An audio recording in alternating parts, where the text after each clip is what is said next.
இங்கே ஆடி மாதம் வந்தாலே சாமிக்கு படைக்க ஏதாவது ஒரு ஸ்வீட் செஞ்சுட்டே இருப்போம். அப்படி என்ன ஸ்வீட் பண்ணுறதுன்னு ரொம்ப யோசிச்சிங்கன்னா, இந்த ரங்கன் புட்டு ட்ரை பண்ணி பாருங்கள். எல்லாரும் சாப்பிட்டு பார்த்துட்டு கண்டிப்பாக உங்களை பாராட்டி தள்ளிடுவாங்க. ஒரு பேனில் கொஞ்சமாக நெய் ஊற்றிட்டு முந்திரியும் திராட்சையும் வறுத்து தனியாக எடுத்து வச்சுக்கோங்க. அதே பேனில் இன்னும் கொஞ்சமாக நெய் ஊற்றி 1 கப் ரவையை நல்லா பொன்னிறமாக 10 நிமிஷம் வறுத்து தனியாக எடுத்து வச்சுக்கோங்க.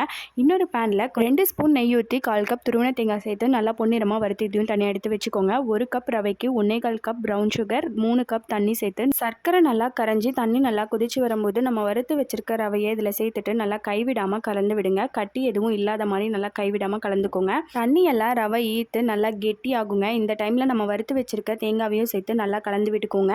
இப்போ கொஞ்சம் கொஞ்சமாக நெய்யை ஊற்றி நல்லா கலந்து விடுங்க. நெய்யெல்லாம் பிரிஞ்சு வருங்க. அந்த ஸ்டேஜில் நம்ம வறுத்து வச்சிருக்க முந்திரியும் திராட்சையும் சேர்த்து நல்லா கலந்து விட்டுட்டு இறக்கிட்டிங்கன்னா சூப்பரான ரங்கூன் புட்டு ரெடிங்க.